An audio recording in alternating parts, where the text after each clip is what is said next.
Welcome to a Leader's Journey podcast. I'm your host, Joel Gunn.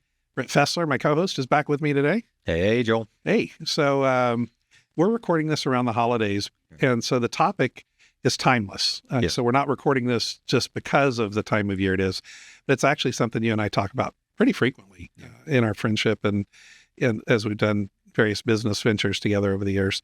And that's this whole idea of gratitude. Right. Let's go there for a little bit. Sure.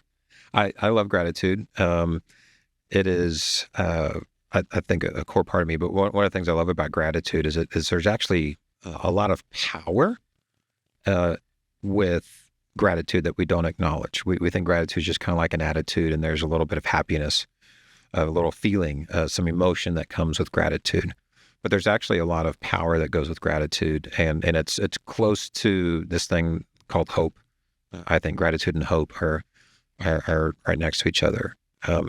But like to kick it off, I think one of the most powerful things about gratitude is that when we are good with gratitude and we've taken an account, gratitude is like taking an account of people or things or, whatever it is. I'm acknowledging that this is here and it is valuable to me.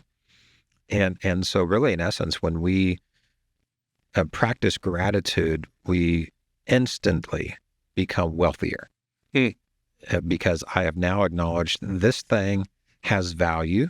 I appreciate it. Think of all the words around gratitude. Appreciate, like things go up in value when things appreciate. And so our balance sheet of our life, if we don't have an attitude of gratitude, to make a little rhyming thing, we're going to feel much poorer than we are. And that has some significant power over us because when we feel like we're poor, we tend to be in this, what Carol Dweck might call a fixed mindset. And it's like everything's just kind of the way it is. And life is happening to me. I'm not successful because I just wasn't smart enough. And when you feel poor, you act poor. When you feel poor, you act poor. Absolutely. And you tend to have that scarcity kind of a mindset. But when you shift over into gratitude, and gratitude specifically acknowledges, I think, the things that we already have.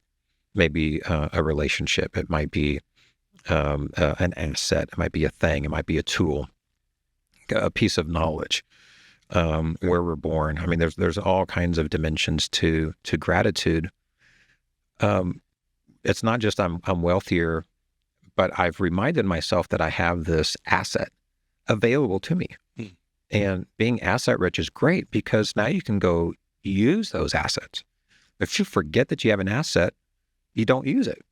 I was like, oh man, I forgot I had this storeroom full of all this furniture because when it was in the storeroom and I forgot about it, I had no benefit at all from those assets, from that furniture. Now that I'm grateful for it, I've basically brought it out of some hidden ledger somewhere and brought it onto my asset sheet, my ledger sheet, that now I can do something with that. And it's nice to think of stuff like a piece of furniture, but our people are the same way. If we are ungrateful for our people, then we're going to tend to not use them or be able to utilize them or to be able to, cultivate and use that person to their potential. Like when we're like, oh, why do you always screw up? I can't trust that person. Well, then I'm not going to use that person to their full potential. Compared to, I'm so grateful about these strengths about this person. Now it's opened up this ledger sheet like a whole closet of I do have this asset here, and I'm going to utilize this person or this relationship to that's closer to its full potential.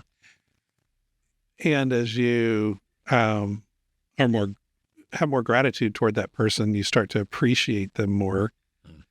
And you can typically feel it when you walk in a room and somebody appreciates you. Yes. Right. Yes. I think that's especially the power of gratitude. And it goes both ways.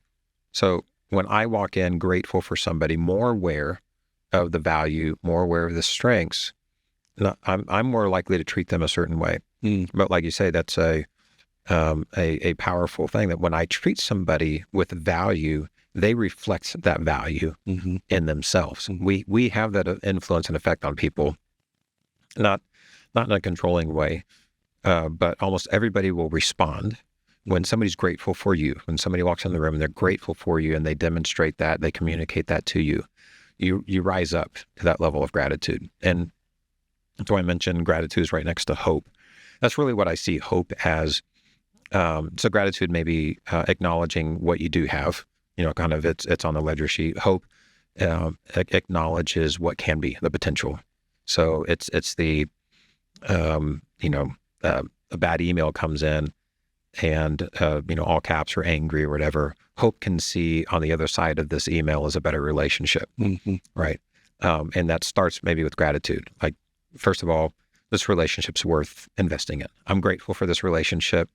I'm not going to let this crummy email, wipe out this entire ledger sheet of the value of this relationship or the value of this person. So that's like gratitude. But then it leads into this hope of, okay, on the other side of this challenge, obstacle or difficulty is something better. It's something worth pursuing and going for. It's interesting that you bring up the word hope. I've actually been doing a little bit of a word study on it the last few weeks. And in today's society, when we use the word hope, we mean wish. Uh-huh. I hope it goes well for you. I wish it goes well for you. The classic definition of hope, going back hundreds and thousands of years, was when you said hope, there was a confident expectation of something good was going to come out of this. Right? It wasn't, there was no wishful thinking. It was a confident expectation. Like it wasn't just an expectation. It was a confident expectation. Something good's going to come from this. So to your point of, hey, my friend yelled at me in the email, all caps, red letters, right? Well, I have a confident expectation that we're still going to be friends on the other side of this, that they're having a bad day, that we can work through this or whatever. That's true hope. Yes. Right. And so it's really, as I start to rethink my use of the word hope the last few weeks, is so many times it's that almost that I don't have a confident expectation. In fact, it's barely really even a wish. Right? Kind of hope that works out for you. Yeah. Well, no, there's no expectation. There's no confidence. There's, it's barely even meeting the wish definition anymore. Yeah. And so if we go with that definition of hope, this confident expectation and this idea of gratitude that you've expressed, how do you see those two with those definitions continue to play out? Yeah. A confident expectation is a great definition for hope. It in my mind also gets close to the neighborhood of faith. But that confidence is rooted and based in something, right? That experience, somebody's reputation. You can root that confidence in something. So otherwise it is just kind of a wish. I just kind of hope or wish that this turns out okay. That's not like I think you and I are talking. That's not what we're meaning by hope. I think hope is, perhaps when you walk into a gym and you see all the weights and challenges in front of you, I hope that I get stronger after this experience. Right? That's based off of some confidence. I usually walk in and wish I get stronger. Yeah. Well, I drive by the gym wishing I get stronger. Like, man, I'd love to be like those people. And I just wish someday, like that's the difference between, I think, wishing. Because like wishing has no expectation of me doing anything, rub a genie lamp, grant me my wish. Pull a lever. Hope, I think, has this engagement and that confident expectation that we stay, I think, connected in there. Not that we have to force anything to happen, but I think there's this understanding that I do have to act on my hope. I have to put some action behavior behind that hope. Otherwise, I think that hope is not well founded. Yeah, I think you have to feed trust, right? Yeah, like I trust that my friend and I can get through this. I have to lean on that trust. Or you used the word faith earlier. Yes, and I have faith that we can get through this, or I have this confident expectation. But I can't reply with an all caps email and still have a hope, right? That it's going to work out. I have to behave and respond, right? I have to, my At some point, somebody's got to start behaving nicely. Yeah. I mean, I have to act according to my hope. Like you're going to be able to see what my hope is by my behavior. You could by seeing my response to whatever situation. You'll be able anybody outside will see some data points that paint a picture of what that person's gratitude is. Like I can tell if you're grateful or not, right? And then I can tell where somebody's hope is in a forward-looking place. But to your question of like how do these compare, I tend to define the gratitude as an actuals, kind of accounting. This is things that I've observed. I'm grateful for this. That's through a positive lens. Through a strengths and through value. Like this is what I'm. Because I could do an accounting of all the negative stuff happening in my life, right? This is a conscious choice. It's intentional. It's a fair accounting. Yeah. And I think when we do a fair accounting, we'll realize all the negative pieces. Well, not always, right? So at some point, right, there's just relationships. Yeah. There's things where we need to account well, and I can be grateful that I've seen these things so that I don't, permanently injure or damage things, So I think the gratitude is not blind and only positive. I think and maybe as we're talking through this, here's maybe how they work.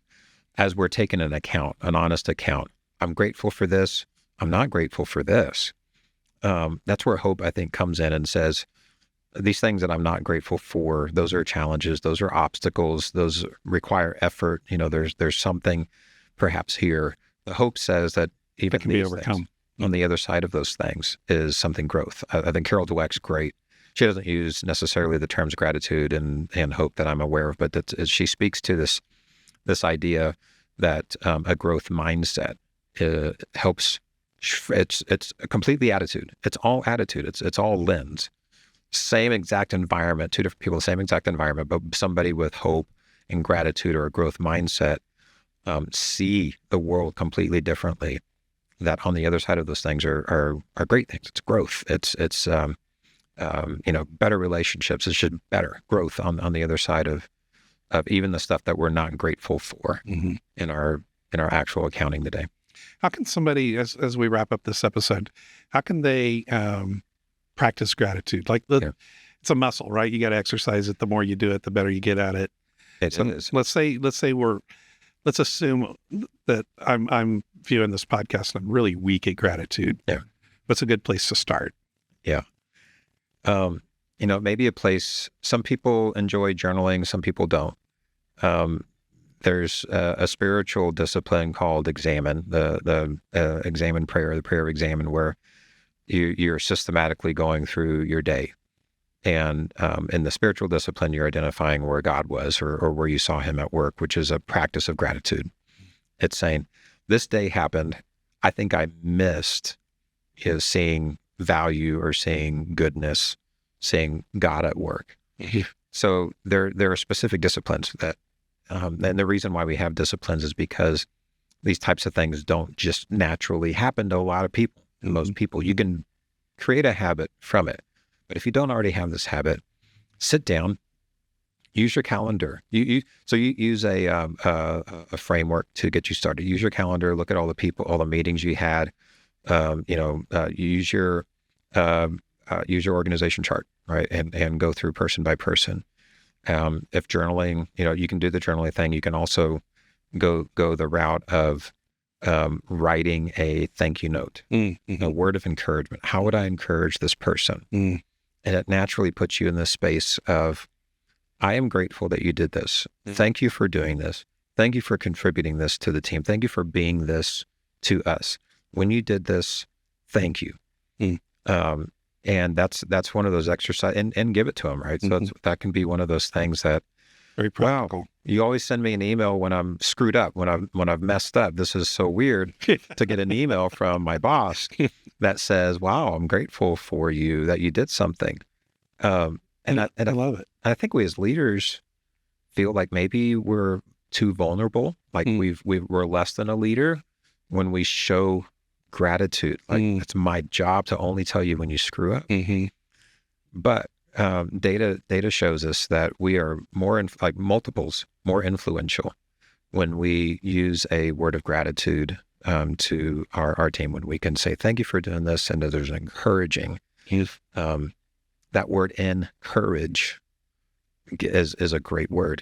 When people are thanked and showed gratitude, they are filled with courage. And I think, yes, this may be a season of gratitude over the holiday season, but I think as leaders, it has to be year-round, one of our core habits as leaders. We become wealthier, we become more asset rich. It's like our team, we'll see our team differently, starting with that practice of gratitude. Love it. I'm grateful for you, Brent. Grateful for you too, Joel. Love you, brother. Love you too. Talk soon. Thanks for joining us for this episode of A Leader's Journey podcast. If you enjoyed it, give us a thumbs up and remember to subscribe to our channel.